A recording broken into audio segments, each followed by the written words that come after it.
Премиерот Мицкоски не вршел притисок на обвинителката Ленча Ристоска. Советот на јавни обвинители едногласно на денешната седница ја одби иницијативата на јавната обвинителка, во која тврдеше дека врз нејзината самостојност во работата имало надворешни влијанија и притисоци поради нејзиното постапување во предмети против ВМРО ДПМН. Во иницијативата од Ристоска беше наведено дека нападите кон неа потекнуваат од политички структури на ВМРО ДПМН, а како пример навела изјави на премиерот и објави на веб страницата на партијата.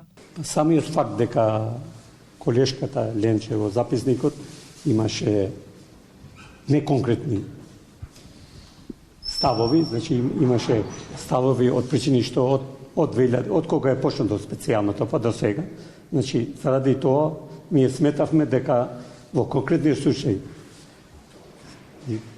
јавниот обвинител не му е загрозено. Премиерот никогаш не го кажал името на Ленче во конкретниот случај, во конкретната записник. Обвинителката Ристоска во изјава за медиумите вели дека ваквата одлука на Советот практично значи дека обвинителите се оставени сами на себе да се справуваат со притисоците. Советот инаку одлучи да го врати обвинителот Јован Цветановски на својата функција, откако едногласно ја укинаа неговата суспензија, а предметот да го врати на повторно разгледување.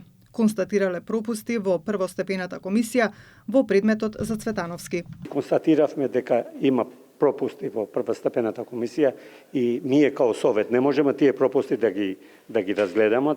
Ингеренциите не се такви, заради тоа го враќаме предметот со конкретни нападствија.